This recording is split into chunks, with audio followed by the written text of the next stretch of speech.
Hi friends, இன்றைக்கி நம்ம செய்ய போகிற ஹெல்த்தி ரெசிபி கருப்பு கவுனி அரிசி கூட சம்பா கோதுமை ரவை சேர்த்து ரொம்ப ஹெல்த்தியாக டேஸ்டியாக அதுக்கு ஆப்டான ஒரு சட்னி கூட எப்படி செய்யலான்னு பார்க்க போகிறோம். வாங்க. இந்த ஹெல்த்தி ரெசிபிக்கு நான் 3 கப்பு அளவுக்கு கோதுமை ரவை எடுத்துக்கிறேங்க. நீங்கள் உங்கள்கிட்ட இருக்க கப்பில் எதில் வேணாலும் மெஷர் பண்ணி எடுத்துக்கலாம். 3 கப்பு கோதுமை ரவை எடுத்துக்கலாம். அதே கப்புலையே 1 கப்பு அளவுக்கு கருப்பு கவுனி எடுத்துக்கலாங்க. இப்போ நம்ம மெஷர் பண்ண கப்பிலையே 1/2 கப்பு அளவுக்கு கருப்பு உளுந்து எடுத்துக்கிறேன். நீங்கள் தோல் இல்லாத உளுந்து முழு உளுந்து கூட யூஸ் பண்ணிக்கலாம். இது கூட ஒரு 1/2 ஸ்பூன் அளவுக்கு வெந்தயம் சேர்த்துக்கலாங்க. இது எல்லாத்தையும் நல்லா சேர்த்து வாஷ் பண்ணிவிட்டு ஒரு 7லேருந்து 8 மணி நேரம் ஊற வச்சிடலாம். 8 மணி நேரம் ஊற வச்சாதான் நமக்கு கருப்பு கவுனி நல்லா ஊறி வரும். இதை நல்லா ஒரு 2-3 டைம் நல்லா வாஷ் பண்ணிவிட்டு தேவையான அளவு தண்ணி சேர்த்து இதை ஊற வச்சிடலாங்க. இது நல்லா ஒரு 7-8 மணி நேரம் நல்லா ஊறி வரட்டும். நமக்கு கோதுமை ரவை பார்த்திங்கன்னா ஒரு 1 ஹவர்லேயே நல்லா ஊறிடும். இருந்தாலும் நம்ம எல்லாத்தையும் ஒன்றா சேர்த்தே ஊற வச்சிடலாம். இப்போ பாருங்கள், நான் இப்போ ஓவர் நைட் ஊற வச்சுட்டேன். இப்போ நமக்கு ஒன்றா ஊற வைக்க வேணாம் அப்படின்னா நமக்கு கோதுமை ரவையை தனியாக கூட ஊற வச்சு எடுத்துக்கலாங்க. இப்போ நம்ம ஊற வச்ச எல்லாத்தையும் ஒரு மிக்ஸி ஜாருக்கு மாற்றி நல்லா முடிஞ்ச அளவுக்கு ஃபைனாக அரைச்சிருங்க. ஏன்னா நமக்கு கருப்பு கவுனி அரைப்பட கொஞ்சம் டைம் எடுக்கும். நல்லா இந்த அளவுக்கு ஃபைனாக அரைச்சிடலாங்க. அரைச்ச மாவு எல்லாத்தையும் இந்த மாதிரி ஒரு மிக்சிங் பவுலுக்கு சேர்த்துக்கலாம். நான் ஒரு 3 பேட்சாக பிரித்து நான் அரைச்சி எடுத்துக்கிட்டேன். இப்போ இந்த மாவுக்கு தேவையான அளவு உப்பு சேர்த்துக்கலாங்க. ஒரு 1/4 டம்ளர் மட்டும் தண்ணி சேர்த்து அதை மிக்ஸி ஜாரில் சேர்த்து அதையும் தண்ணியும் சேர்த்து உப்பு சேர்த்து நல்லா கைகளை வச்சு இந்த மாதிரி கலந்து விட்டுறலாங்க. இதை நல்லா மூடி போட்டு ஒரு 4லேருந்து 5 மணி நேரம் புளிக்க வச்சுக்கலாம். ஒரு 4-5 ஹவர்ஸ்லேயே இது நல்லா இந்த அளவுக்கு புளிச்சு வந்துடும். பாருங்கள், நல்லா பொங்கி வந்துருச்சு பாருங்கள். நம்ம இப்போ இருக்க கிளைமேட்டுக்கு நல்லாவே பொங்கிருச்சு. இதை நல்லா கலந்து எடுத்துக்கலாம். பாருங்கள், இந்த அளவுக்கு நல்லா பொங்கி வரும்போது நமக்கு தோசை நல்லா கிறிஸ்பியாக சாப்பிட்றதுக்கு நல்லா டேஸ்ட்டாக இருக்கும். இது எல்லாத்தையும் நல்லா ஒன்று சேர கலந்து எடுத்துக்கலாம். பாருங்கள், இது நமக்கு தண்ணிலாம் ஆட் பண்ண வேணாம். நம்ம அப்படியே இதை மாதிரி தோசை செய்யலாம். இப்போ இதுக்கு சூட்டாகிற மாதிரி ஒரு சட்னி செய்யலாம். ஒரு பேனில் கொஞ்சமாக எண்ணெய் விட்டு 1 ஸ்பூன் கடுகு 1 ஸ்பூன் உளுந்து சேர்த்துக்கலாம். காரத்துக்கு ஏற்ற மாதிரி மிளகாய் ஆட் பண்ணிக்கலாம். இது ஓரளவுக்கு நல்லா செவந்து வரட்டும்.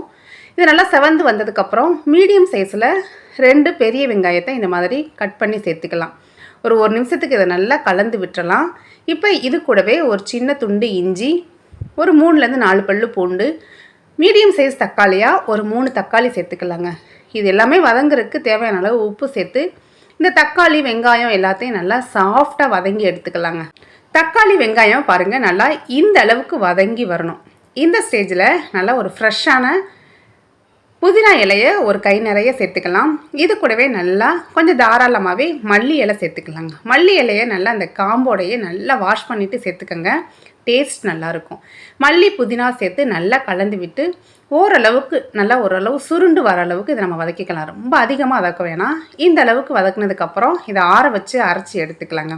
அவ்வளோதாங்க, இந்த டேஸ்டியான கதம்ப சட்னி ரெடி ஆயிடுச்சு. இதுக்கு ஒரு சின்னதாக தாளிப்பு கொடுத்து மிக்ஸ் பண்ணி இறக்கணுன்னா நம்மளோட இந்த சட்னி ரெடிங்க. இப்போ நம்ம ஒரு சூடான தோசைக்கல்ல நம்ம எடுத்து வச்சுருக்க மாவை சேர்த்து நல்லா ஸ்ப்ரெட் பண்ணி விட்டுறலாங்க. கோதுமை ரவை அப்படின்னாலே நம்ம உப்புமா அந்த மட்டும்தான் நம்ம செய்வோம். இந்த மாதிரி ட்ரை பண்ணி பாருங்கள். வெயிட் லாஸில் இருக்கிறவங்க, டயபெட்டிஸ்க்கெலாம் ரொம்ப ரொம்ப நல்லதுங்க. அது கருப்பு கவுனியில் ஏகப்பட்ட ஹெல்த் பெனிஃபிட்ஸ் இருக்குங்க. கஞ்சியாக மட்டும் ட்ரை பண்ணாமல் கொஞ்சம் இந்த மாதிரி டிஃபன் ரெசிப்பியாக ட்ரை பண்ணி பாருங்கள். சாப்பிட்றதுக்கு அவ்வளோ டேஸ்ட்டாக இருக்குங்க. தோசை பாருங்கள் நல்லா கிறிஸ்பியாக இருக்கும். இந்த கருப்பு கவுனி கூட இந்த கோதுமை ரவை சேர்த்த ரெசிப்பியை நீங்களும் ட்ரை பண்ணி பார்த்துட்டு கமெண்ட் பண்ணுங்கள். இந்த வீடியோ யூஸ்ஃபுல்லாக இருந்தால் மறக்காமல் ஒரு லைக் ஷேர் கொடுங்க ஃப்ரெண்ட்ஸ். அவ்வளோதாங்க, நம்மளோட தோசை ரெடி ஆகிருச்சு. நம்மளோட கதம்ப சட்னி கூட இந்த தோசை காம்பினேஷன் வேறு லெவலில் இருக்குங்க. மஸ்ட்டு ட்ரை கோம்போங்க. கண்டிப்பாக ட்ரை பண்ணி பார்த்துட்டு கமெண்ட் பண்ணுங்கள்.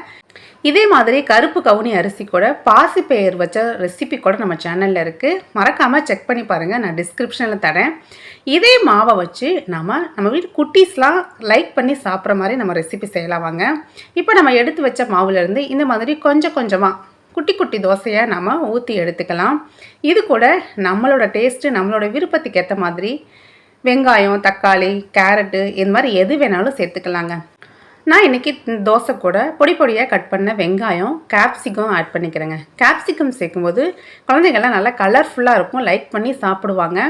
கொஞ்சமாக எண்ணெய் விட்டுக்கலாம். நான் இன்றைக்கி நல்லெண்ணெய் தான் சேர்த்துருக்கேன். நல்லெண்ணெய், நெய் எது வேணாலும் சேர்த்து செய்யும்போது டேஸ்ட் நல்லா இருக்குங்க.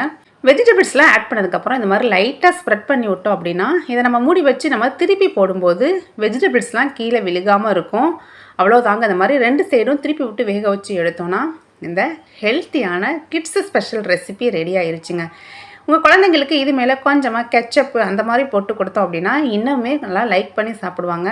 இது அப்படியே ஒரு குட்டி குட்டி பீஸா மாதிரி நமக்கு அவங்க எடுத்து சாப்பிடுவாங்க. அதனால் கண்டிப்பாக இந்த ரெசிப்பியை உங்கள் வீட்டு குழந்தைங்களுக்கும் ட்ரை பண்ணி கொடுங்க. இது மாதிரி நிறைய ஹெல்த்தி மில்லட்ஸ் ரெசிபிஸ் நம்ம சேனலில் இருக்குங்க. கம்பு, குதிரைவாளி, சாமை, கேழ்வரகு எல்லா ரெசிபியுமே நம்ம சேனலில் இருக்குது. மறக்காமல் செக் பண்ணி பாருங்கள். இந்த வீடியோ உங்களுக்கு யூஸ்ஃபுல்லாக இருந்துச்சுன்னா மறக்காமல் ஒரு லைக், ஷேர் கொடுத்து சப்ஸ்கிரைப் பண்ணிடுங்க ஃப்ரெண்ட்ஸ். தேங்க்ஸ் ஃபார் வாட்சிங்.